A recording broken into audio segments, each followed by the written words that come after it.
Okay, good afternoon guys. So ngayon is mag-training ulit tayo. Gym tayo ulit tayo sa MC Fitness dahil ini-invite ulit tayo nung gym owner doon. At actually dapat ang training ko lang doon ngayon is magka-fasted cardio lang ako. Then meron din silang sauna, mag-sauna sana lang ako. Pero ini-invite talaga niya ako mag-training. So pagbibigyan natin, probably pwede ako mag-pump ng legs. Pero ang sabi niya sa akin, back daw siya ngayon. Syempre kung magti-training ako, medyo bibigyan ko na ng stimulation pero hindi natin isasagad. Pump ako legs, pwede lang sumabay sa back, ganyan. So, let's see kung ano lang magiging workout mamaya. Pero hindi natin dudurugin yung katawan natin kasi malapit na rin tayo sa peak week. So ngayon, ang dami kong dala. Ito, punong-puno ng itlog. 10 eggs ang kakainin ko today. And meron din akong veggies dito. Yan. 200 grams. At hindi mawawala yung Evogen supplement, which is ito yung kailangan natin lagi. For me, the best pre-workout during prep. Talagang bubuhayin ka nito kahit sobrang nanghihina ka na. So yan, yun lang muna. Sama ko kayo, tara.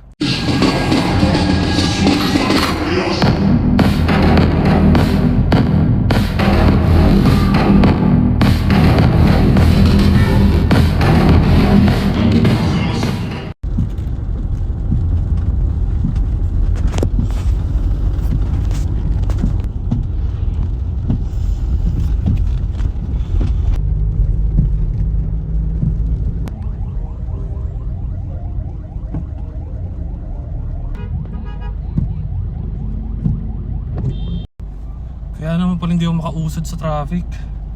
May patay naman pala. Bro, Matt, pasensya ka na, malilate talaga ako. Ngayon lang ako nakalagpas. Medyo malapit-lapit na rin tayo guys, pero bago lahat, take muna tayo ng EVP pre-workout para pagdating natin doon, sakto naka-follow na sa sistema natin. Lapit na to, mga 15 minutes away na lang.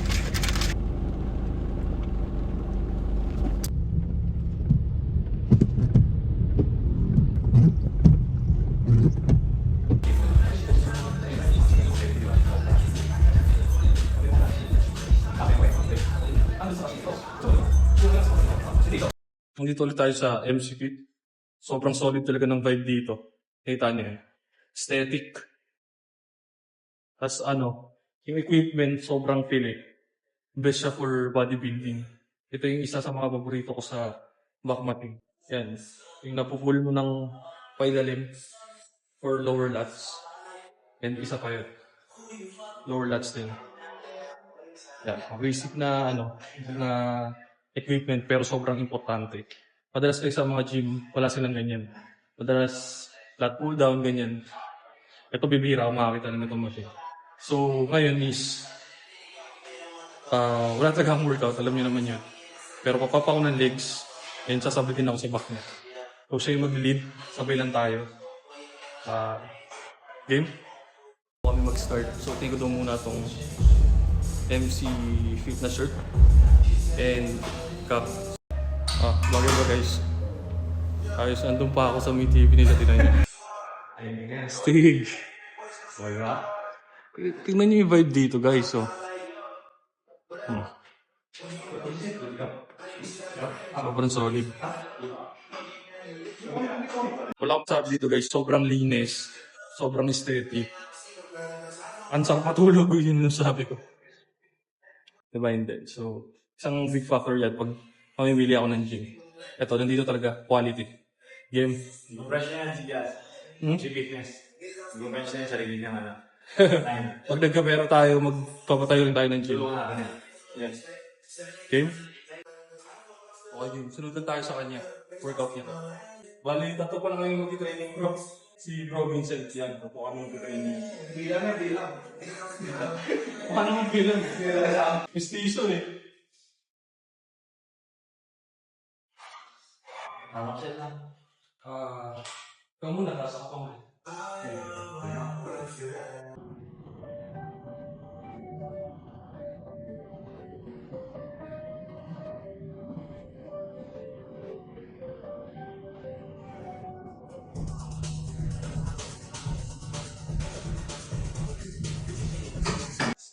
Bali,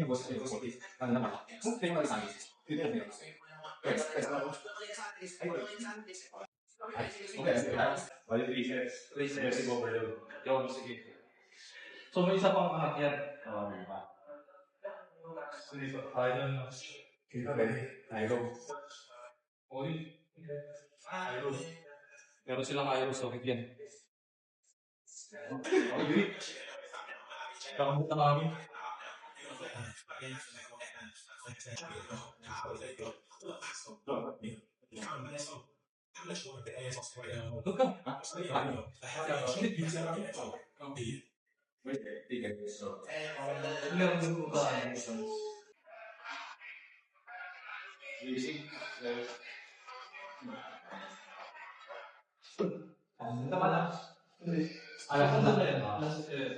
Saan tayo, Mix?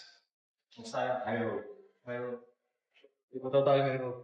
Ipunta tayo sa Hero. Gym owner, pag kaya nyo kumuha ng Hero, the best yan for back.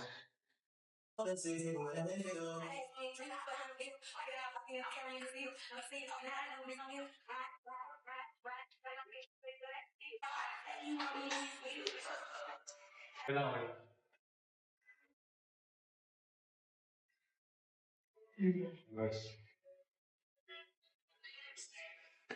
Hey guys, full stretch.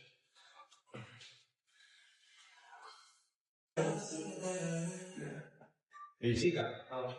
Solid.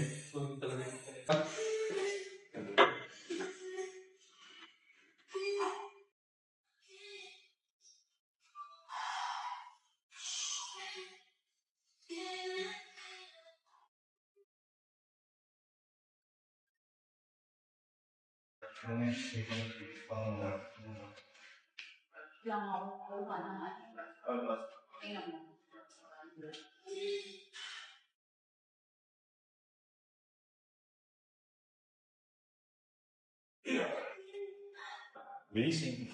Sa paano? Maganda tayo.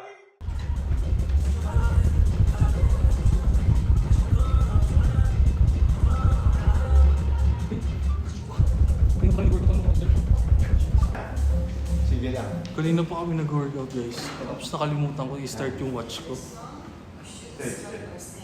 Bad trip, sayang yung calorie. King James to. Makita? Ano mo nakita yung watch ko yung nakapos? Kalawis yan. Wala ka. Makikip kalawis. Ano mo ako? Ano ba din kung TV? Oo. Tapos alam mo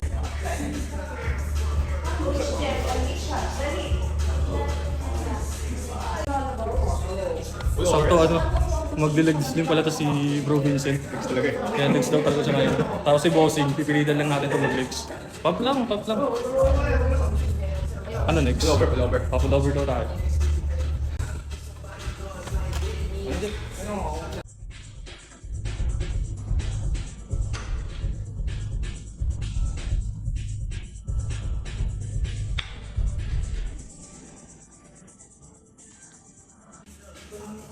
Tali mo pag-antuloy sa inyo. Ha? Tali. Pag-antuloy sa inyo. Oh, punta ako dito. Pagkakot to. Dahil may idol sa inyo. Pagkakot ako. Nakapag-compete ka na ba dati? Nagkatigil nga ako dati.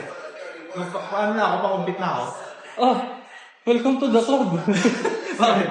Hindi na nangyari sa akin ang labang ko, Mr. Asia. Mr. Asia noong 2022, parang 1 week out na lang ata ako. Tapos na-dengue pa ako. Ako ano? Ano din nangyari sa kanya? 4 weeks. Sinisi ko yung nurse. Bakit? Tinuro ka lang, di ba? Oo. Ay, kung na-infection niya, ito yung turok mo. Oo. Yan-nag-shot na ako ng sobra. So, balik-balik. Pinag-test ako. Pinag-test ako ng doktor. Untang din. Positive. Positive ka rin. Kasi si pa yung nurse. Hindi ako pasensya sa nurse. Oo. Ako sinaprustrate ako. Sige ko na. Hirap din guys, pag na-dengue ka talaga. Oo. Bagsak talaga katawan kahit gusto mo Nakapit yung ako. buwangan wala, mahirap. Kaya ingat kayo. Trauma na ako sa lamok. Ayoko nang nadadapuan talaga ng lamok simula nung na-dengue ako. Actually, pangalawang dengue ko na yun. Malala. Hanggang tatlo yun eh. Dengue. Hanggang tatlo lang ba? Platelets kasi. Ano to? Pag nakuha kayo sa pang variant, ano na ako? Immune na ako. Oo. Okay, ganun pala yun. Paturok na tayo sa... May isang board. nagkakaganyan, huwag naman. Ako, dalawa na sa akin, dalawa na. 1 to go. Immune na tayo.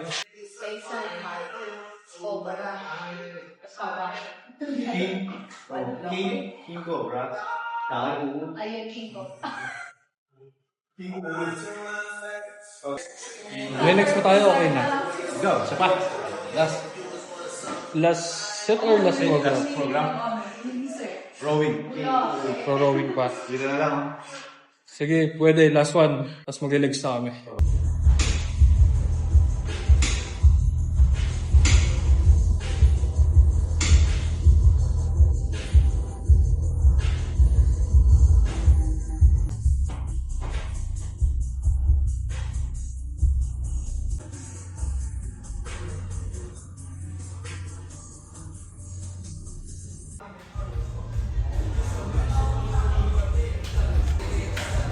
Solid guys, di ba? Panalo sa aesthetic. Ito, treadmill.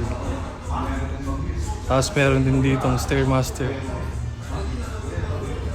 Pas muna tayo sa Stairmaster. Depende. Pwede siguro. Malaman lang mamaya. So dito ano lang kami. Pump lang kami ng legs. Pwede ito abductor, machine press. Extension, leg curl. Goods na yun, wala munang squat. Doctor. Nag-back rin kami ngayon. Tips. Yan. So G. Yan, leg press. Hack squat yan, pwede. Hack squat. Hack squat po tayo. Kalma muna, kalma. At ma-overload dahil nag-back pa rin ngayon kahit nakapag-back na kahapon. So bayad na kami.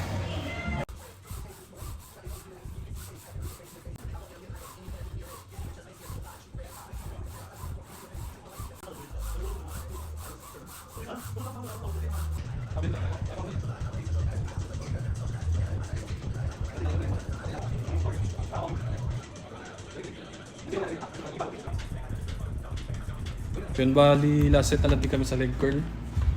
Then after this magka-cardio ko. And let's see kung magsasawa na pa ako. Pero control lang ako ng battery kasi malalobat na ako. Manghiram pa ako ng charger.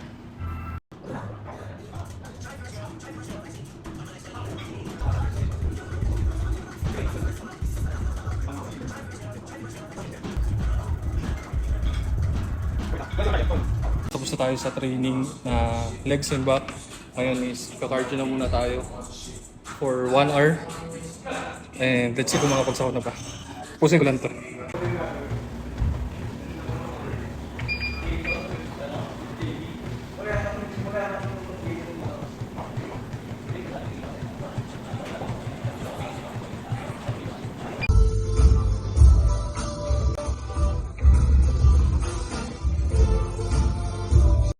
Ito pa ako nanonood ng phone, masyado ako nag-enjoy. Hindi ko namamalayan, sobrang na pala ako sa isang oras. So, enough na siguro yan. I mean, enough na talaga to. Stop na natin. Oh, makakain na tayo. Okay guys, tapos na tayo mag-training, nakapag-cardio na rin tayo. Actually, sumobra pa ako sa pag-cardio. And wala akong masabi sa gym na to guys. Unang-una at pinakamahalaga sa mga gym is sobrang linis sa gym na to. Talagang may nagme-maintenance sa kanila. And yung equipment wise, pili lang yung equipment na nilagay nila dyan. Pero sobrang quality, lalo na pang bodybuilding. Madalas na mga nakikita kong equipment na wala sa ibang gym nandito. Then sobrang presko kasi ilan yung aircon nila na nasa loob, 3 ata yun na malaki. Meron pa silang sauna, meron pa silang ano ba, stepper ba yun? So kung gusto mo magdaraga ng ano talaga ng cardio, meron doon. And wala akong masabi sa owner. Sobrang bait ng owner, sobrang humble, sobrang low-key. And i-announce ko pala sa inyo guys, in-observe na ako ng gym na to. So official athlete na ako ng MC Fitness ngayon. So mapapadalas ang punta ko dito, lalo na pag naka-off season ako. And itatry ko rin sa quick bumalik dito para makapag-training kasi chill and relaxing dito. May binigay rin pala sa akin na water si Bromat, which is yung owner ng gym. Ayan. Ito is yung Healthy Pure brand ng water. Distributor siya nito. Itong water na to guys, pwede ito sa 6 months above. So ganun siya kalinis. Kaya kung gusto niyo i-try, pwede niyo siyang kontakin. si Romat or direct kayo sa akin kasi may message ko siya. Ngayon, okay na lahat ng kailangan kong gawin sa araw na to. At medyo pagod na rin ako dahil naka-prep din tayo. So, pahinga muna ako. Alam nyo na yan. And thank you kay God sa araw na to. Safe tayo at may mga blessings na dumating. So, yun. GG.